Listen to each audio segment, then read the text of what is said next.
Amigos queridos, convidamos a todos a elevarmos o nosso pensamento a Jesus, nosso bom e amado Mestre, para que nesta hora possamos atingir as sintonias sublimes e perceber no íntimo do nosso ser as benesses de amor que nos são concedidas, o amparo generoso que recebemos todos os instantes da nossa vida, a misericórdia do Pai intercedendo em favor de todos nós, que possamos sentir a grandeza do amor de Deus, conduzindo-nos através de leis sábias, justas e misericordiosas,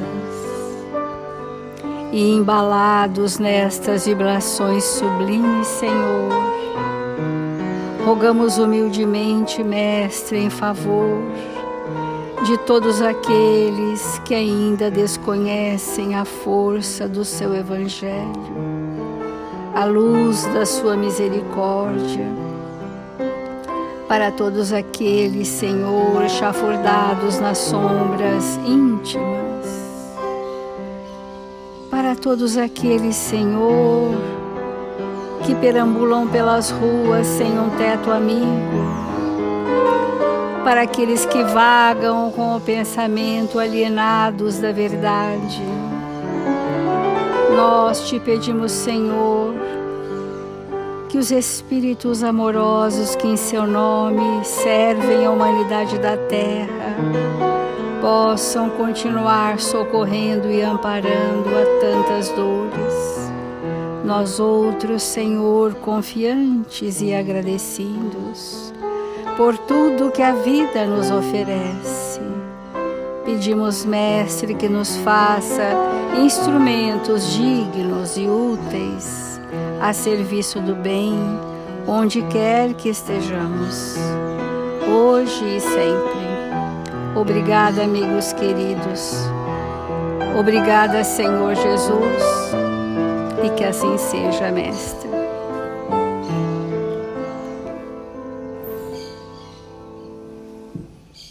Do Evangelho segundo o Espiritismo, amar o próximo como a si mesmo, o item a fé e a caridade. Eu vos disse ultimamente, meus caros filhos, que a caridade sem a fé não bastava para manter entre os homens uma ordem social capaz de torná-los felizes. Devia ter dito que a caridade é impossível sem a fé. Podereis encontrar em verdade impulsos generosos mesmo nas pessoas sem religião. Mas essa caridade austera, que não se pratica senão pela abnegação, pelo sacrifício constante de todo interesse egoístico, não há senão a fé para inspirá-la, porque nada além dela nos faz levar com coragem e perseverança a cruz dessa vida.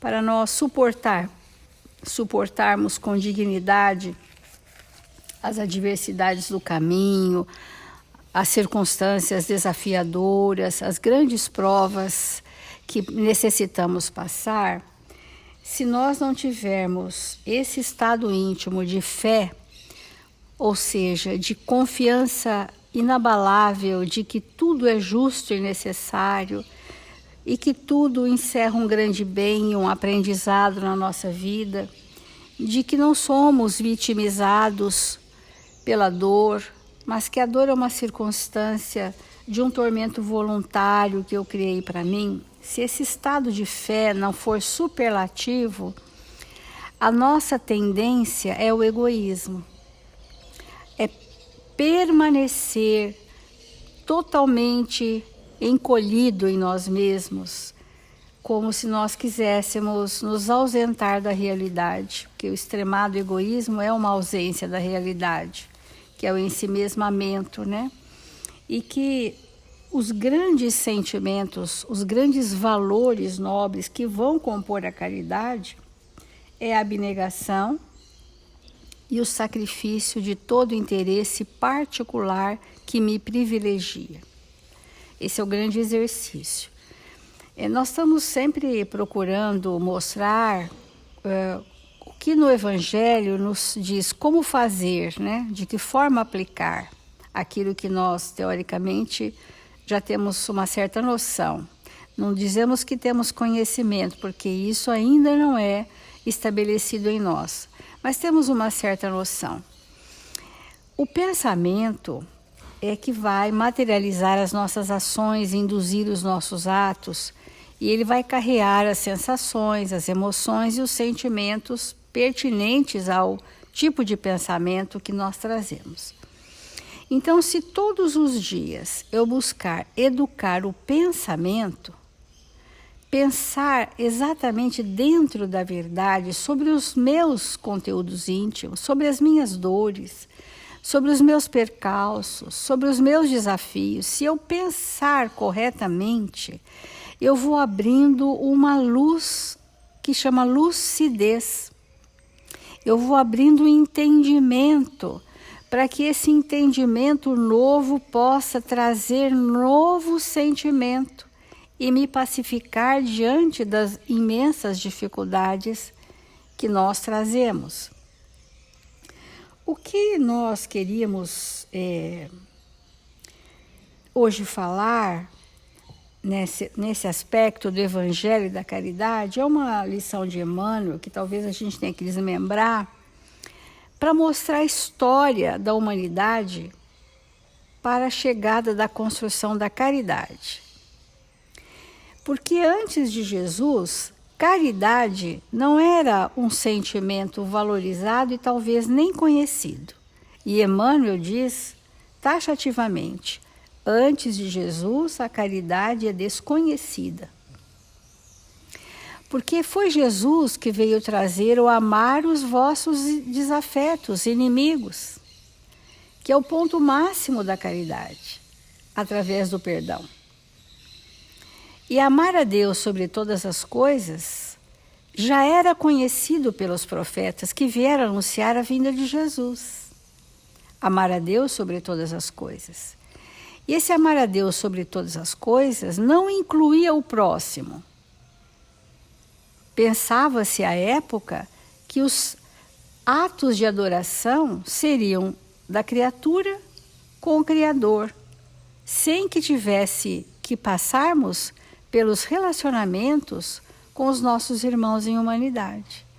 Isso ficou tão arraigado no nosso campo mental que até hoje, para muitos de nós, isso ainda é possível.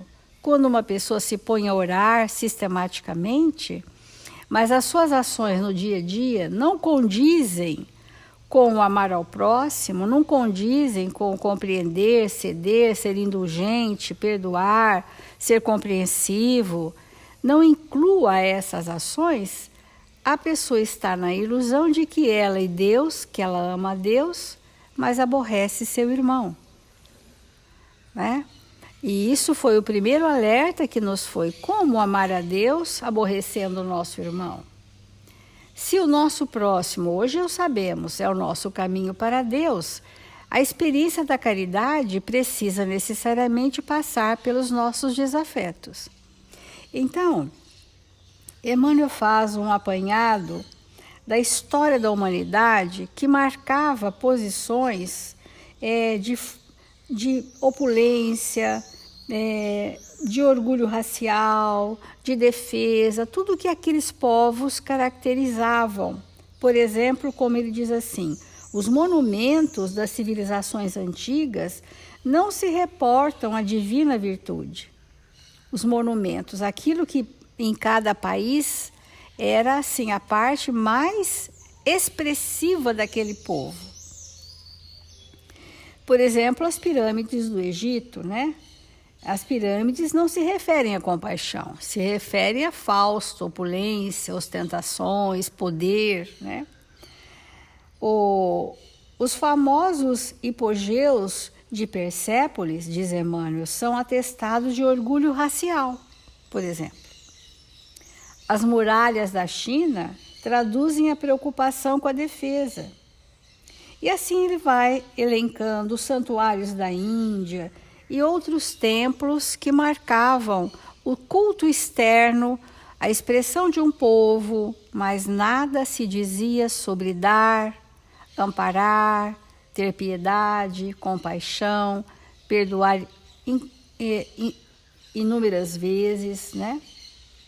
Mas o que nos importa hoje é nós entendermos que, com Jesus, a paisagem social experimenta decisivas alterações. O mestre não se limita a ensinar o bem, desce ao convívio com a multidão e materializa-o com o próprio esforço. Cura os doentes na via pública, sem cerimônia, ajuda milhares de ouvintes, amparando-os na solução dos mais complicados problemas de natureza moral, sem se valer de etiquetas do culto externo. Esse exemplo máximo de Jesus em relação ao bem e à caridade, né? Por isso que Emmanuel está dizendo o Evangelho e caridade, ele marcou nossos espíritos com essas práticas. Mesmo que naquela época nós não tínhamos condição de praticar também, mas a marca do Cristo, a marca ficou no nosso espírito, no que se refere a ajudar sem cerimônias, amparar a pobreza de natureza moral, né? Sem nenhum ritual, sem nenhum protagonismo, de forma simples e natural. E quando Jesus traz a parábola do bom samaritano, que é um grande exemplo de caridade, nós vamos perceber que Jesus não faz referência ao samaritano, ele faz referência a um homem. Dentro da narrativa do Senhor, situa no necessitado simplesmente um homem. Não lhe identifica raça, cor, posição social, ponto de vista. Nada disso, que faz parte apenas de uma referência externa, é importante para quem pratica a caridade. Nele enxerga a humanidade sofredora, carecente de auxílio das criaturas, que acendam a luz da caridade acima de todos os preconceitos de classe ou de religião.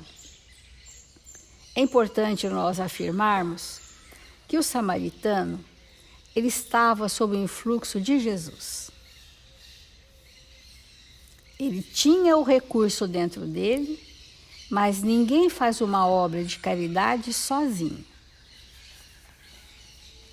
Ele estava sob o fluxo do Cristo, não desmerecendo os recursos morais adquiridos, mas para isto ele teve essa receptividade de ser conduzido pelo pensamento de Jesus. Como todos nós o seremos nos mínimos gestos de benevolência. Desde aí, novo movimento de solidariedade humana surge na Terra a partir do bom samaritano. Que exemplo, não te pergunto quem você é, de que raça, quais são seus pensamentos, suas dores, seus problemas. Aquilo que sou, te entrego. No curso do tempo, dispersaram-se os apóstolos ensinando em variadas regiões do mundo que mais vale dar do que receber.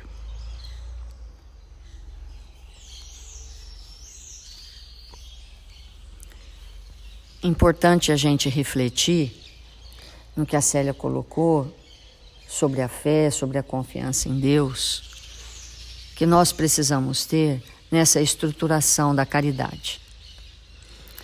E quando nós pensamos, nós já trouxemos esse tema aqui demoradamente a respeito da fé, e sabemos que a fé é uma experiência do Espírito. E uma coisa importante, quando nós somos acometidos por algo que no primeiro momento nos parece terrível, nos parece um problema sem solução, nos parece um desafio que no primeiro momento, ao observarmos, sentimos que não vamos ter forças para lidar com aquela situação. E aí, diante desse momento, nós recorremos às construções íntimas que nós já trazemos. Todo esse panorama, ele pode ser modificado. Mas é importante que nós possamos compreender que essa fé que precisamos ter, que devemos ter, que já podemos ter nos momentos de dificuldade, ela é estruturada em cima do dever retamente cumprido. Porque quando o desafio vem e nós olhamos para nós mesmos e dizemos para nós: a minha parte eu fiz. Na hora que nós afirmamos isso, o que acontece? Essa fé, ela se estrutura de uma forma grandiosa na nossa intimidade. Porque se eu fiz tudo o que me cabia, se eu cumpri fielmente tudo aquilo que estava destinado quanto à minha parte, e o desafio está aí, agora é a parte de Deus. Então, como nós nos sentimos? Numa absoluta confiança, numa absoluta fé.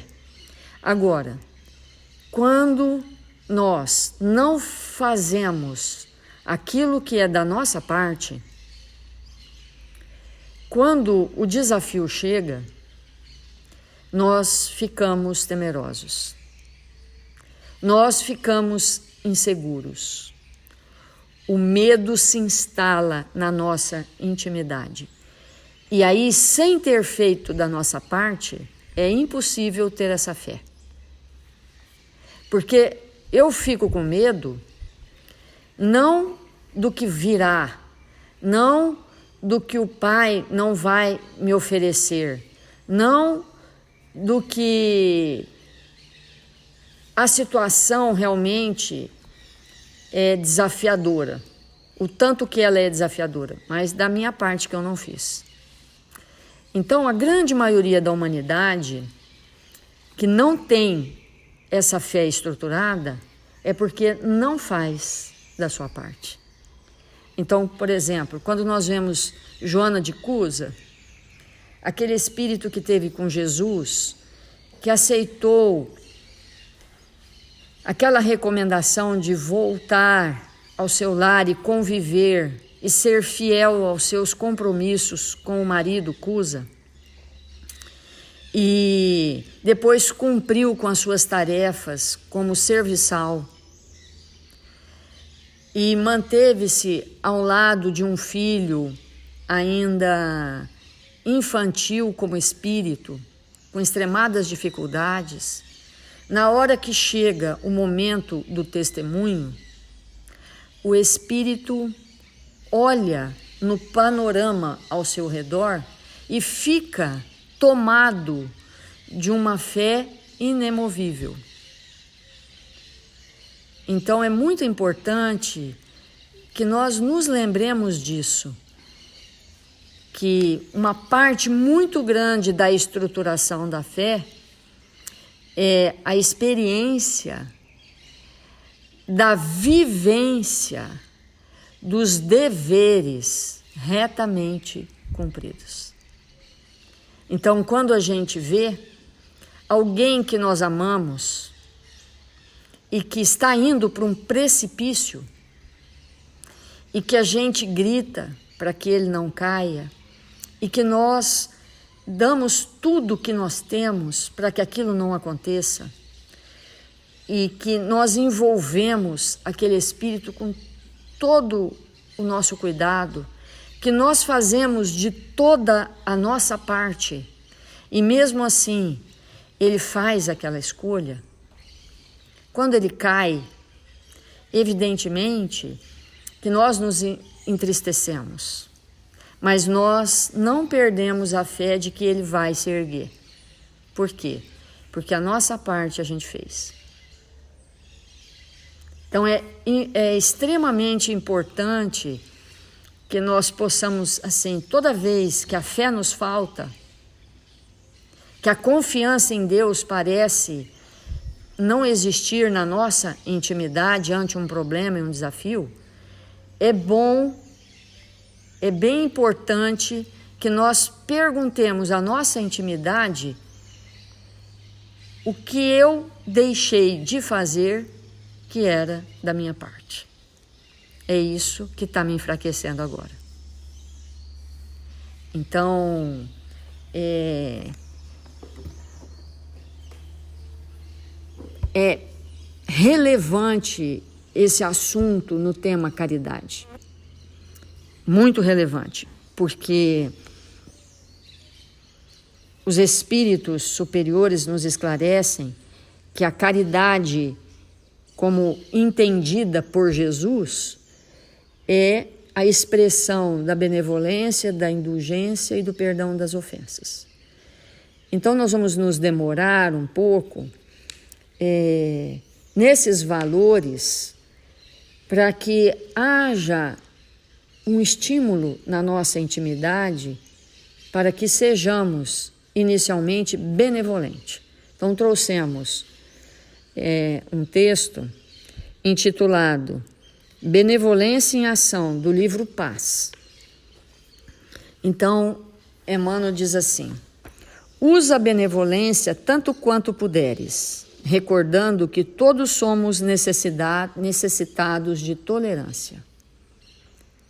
Olha que espetáculo essa frase, porque ele vai revelar para nós que dentro desse valor benevolente tem um outro, chamado tolerância. Porque o espírito bondoso, benevolente, ele é profundamente tolerante. Tolerante com o próximo. Ele tolera as suas imperfeições, para que aquelas imperfeições não agravem ainda mais a situação daqueles que as têm. Então, vamos refletir nesse conteúdo e pensarmos assim: qual é a nossa capacidade de tolerar as dificuldades daqueles espíritos que estão ao nosso redor, que vieram com seus desafios para que pudéssemos implantar em nossa intimidade esse valor chamado tolerância. Porque a tolerância é um exercício extraordinário que nós fazemos em espírito para chegar nesse valor supremo chamado caridade. Porque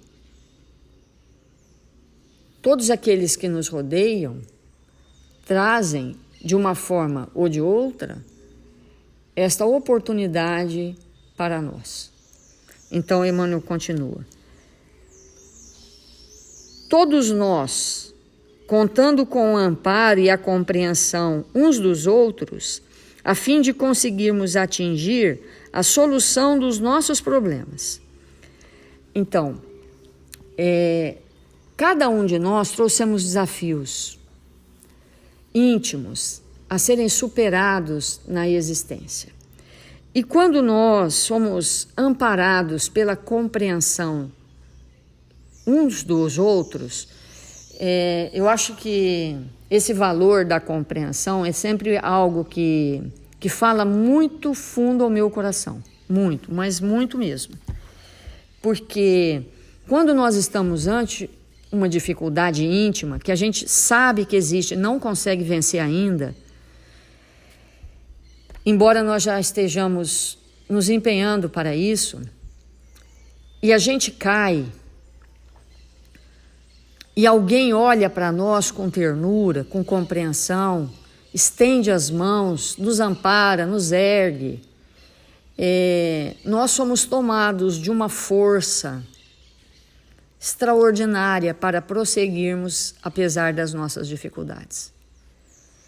Então, obviamente que aquele que compreende o que está caído, ele sente uma felicidade íntima extraordinária, porque é algo que sai do coração e percorre realmente todo o nosso perispírito, todo o espírito na sua intimidade, e por milésimos de segundos ou por minutos, nós ficamos profundamente iluminados diante da compreensão.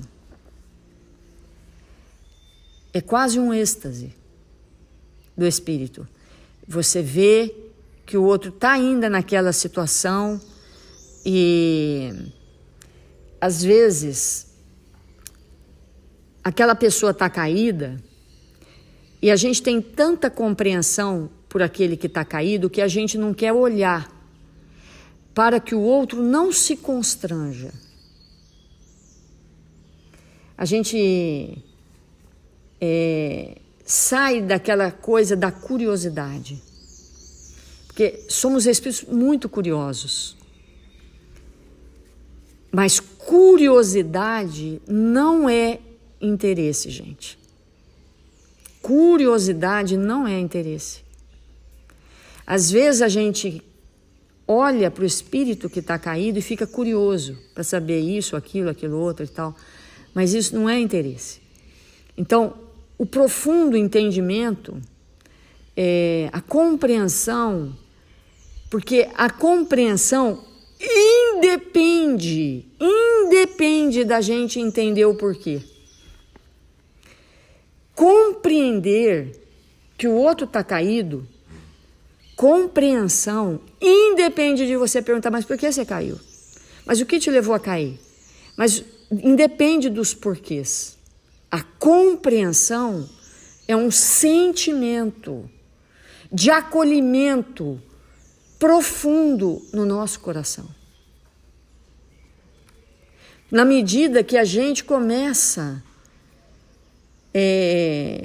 a querer entender com a cabeça, é mais difícil o coração se manifestar naquele momento crucial. Depois sim, né? Como é que a gente pode ajudar, o que a gente pode fazer, aí um outro momento, mas a importância de simplesmente haver da nossa parte um profundo acolhimento. Então vamos fazer uma imagem, né? Um jovem irresponsável pega uma moto, põe uma alta velocidade e bate numa árvore, se despedaça ali.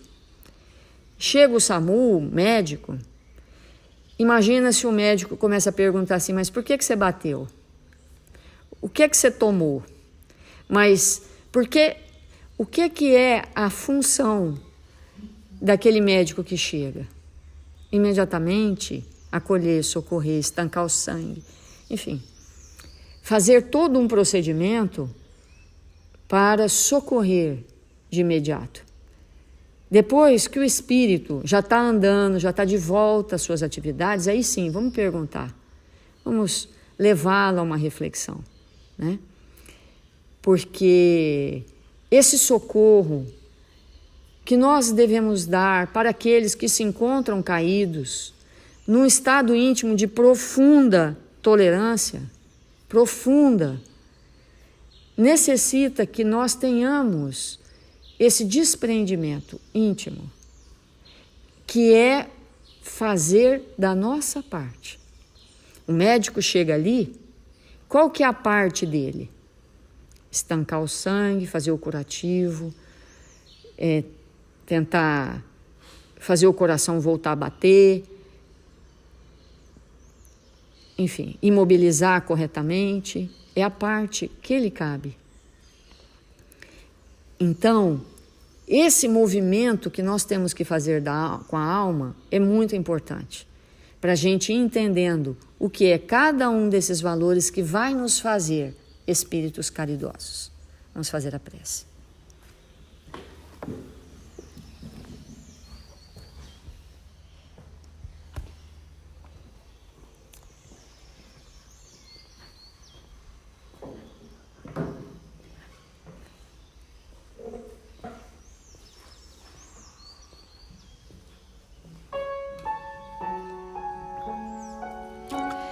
Senhor Jesus, divino amigo das nossas vidas, quanta alegria em nossos corações de nos encontrarmos aqui, Senhor, desejosos de aprender estas lições de vida eterna, saindo do julgamento, da crítica, das acusações. Que sejamos nós os espíritos amorosos, confiantes na bondade divina, que sempre nos alcança com a sua misericórdia, nos dando infinitas oportunidades de reaver a nossa existência, a nossa vida, pautando-a no bem e na verdade. Ampara-nos e fortalece-nos, Senhor. Permita que ainda nesta existência possamos nos tornar espíritos mais lúcidos e amorosos. Ampara, Senhor, todos aqueles que estão ao nosso redor, necessitados de prece, todos os nossos irmãos que se encontram hospitalizados, necessitados de amparo. Permite, Senhor, que nesta manhã gloriosa possamos doar do que temos de melhor, para envolvê-los em vibrações de paz e de amor, de confiança, de esperança nos desígnios divinos.